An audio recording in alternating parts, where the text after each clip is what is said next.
King Charles will deliver the first King's Speech in 7 decades today as UK Prime Minister Rishi Sunak lays out what laws he wants to introduce in Britain ahead of the next general election. The state opening of Parliament will see the monarch read out a list of pieces of legislation from 11:30 a.m. on Tuesday, November 7 that the government is planning to introduce. Many of these changes could have a huge impact on ordinary people, such as the new rules on smoking, which will see the sales of cigarettes being gradually banned. Even though it is referred to as the King's Speech, Charles is not responsible for making the list himself and simply reads out what has been written for him on behalf of the government. It will be the first time he has delivered the speech since becoming monarch, with the last King's Speech dating back to 1951 during the reign of King George VI, the Mirror reports. However, Charles did give the Queen's Speech on behalf of his late mother Queen Elizabeth II in May 2022. The new session of Parliament is likely to be the last before the next general election, which must take place by January 2025. Labour has accused Mr Sunak of leading a zombie government, as several of the plans have been promised before. Here we take a closer look at what topics of conversation will be included this morning. What will be in the King's Speech? Smoking ban. The age in which you are allowed to purchase cigarettes will rise by 1 year every year, meaning those born after January 2009, so anyone who is 14 or younger at the moment, will never be allowed to buy them. The legal age in England is currently 18, and the change was one of the big announcements made by Rishi Sunak at the Conservative Party conference last month. Sentencing judges will receive extra powers to force criminals to attend their sentencing hearings after ministers have been pressured to take action after a number of high-profile killers refused to leave their cells. This includes Thomas Cashman, who shot dead 9-year-old Olivia Pratt-Corbell, and convicted child murderer nurse Lucy Letby. Families of victims say they have previously been denied the right to see justice done. Offenders who commit murders with sexual or sadistic motives also will spend the rest of their lives in prison, under government proposals. Leasehold reform. All new build homes in England and Wales will have to be sold as freehold properties to tackle the scandal of rip-off charges. Flats will not be covered by the long-promised leasehold ban, which campaigners argue will not go far enough.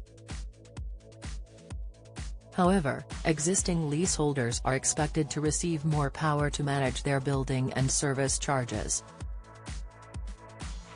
Football regulator. An independent body will be set up to govern the top 5 leagues of English football, which will see rules being introduced regarding who can become the owners and directors of clubs. This will include powers to stop teams joining breakaway leagues. Stolen mobiles. Clampdown. The police will be able to search properties for stolen goods such as mobile phones without presenting a warrant. Officers won't need to receive permission from a court to raid a property if they have solid proof that stolen goods are inside, because they are being tracked with apps such as Find My iPhone. Town hall salaries. Local authorities will have to hold a vote of all councillors if they want to pay in officials more than £100,000. There are believed to be 2,759 local council workers in England and Wales on 6-figure salaries. Oil and gas licensing. Ministers will be required to run a North Sea oil and gas licensing round each year. The government is bringing in this measure as they claim it is necessary to enhance the UK's energy security and will help protect more than 200,000 jobs in the industry. However, it will not help lower bills for customers, and it seems like it's being introduced for political reasons after Labour said it will stop handing out new exploration licenses. driving rules. Local councils will find it more difficult to implement 20 miles per hour speed limits or clear air schemes such as the ultra-low emission zone, ULEZ, in Greater London. Rishi Sunak has U-turned on a series of green policies after the Tories unexpectedly won the Uxbridge and South Ruislip by-election in July thanks to anger over ULEZ, but his poll ratings have not improved. International trade legislation will be brought in so the UK can formally join a trade pact with several countries in Asia and the Pacific, after it signed an agreement to do so earlier this year. Members of the Comprehensive and Progressive Agreement for Trans-Pacific Partnership, CPTPP, are Australia, Brunei, Canada, Chile, Japan, Malaysia, Mexico, New Zealand, Peru, Singapore, and Vietnam. Reheated announcements. Several of the laws that will feature in the King's speech are being carried over from the last parliamentary session as the government did not have time to pass the law. Boycotts. Public bodies such as local councils will be stopped from having politically motivated boycotts of foreign countries. This is being introduced in an attempt to buckle down on the boycott, divestment and sanctions (BDS) movement, which calls for economic and cultural boycotts of Israel and Israeli settlements in the occupied Palestinian territories. Holocaust Memorial. Legal changes are needed so that a Holocaust Memorial and Learning Centre can be built in Victoria Tower Gardens, which is situated right next to the Houses of Parliament. Restrictions on the use of the land have so far stopped it getting permission.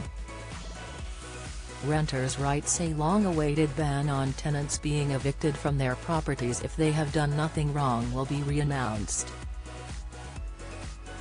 The Conservatives first pledged to end Section 21 no-fault evictions in 2019 and included it as a pledge in their election manifesto.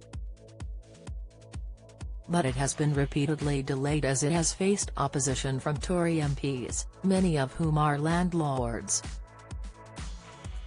To sign up to the Daily Record Politics newsletter, click here.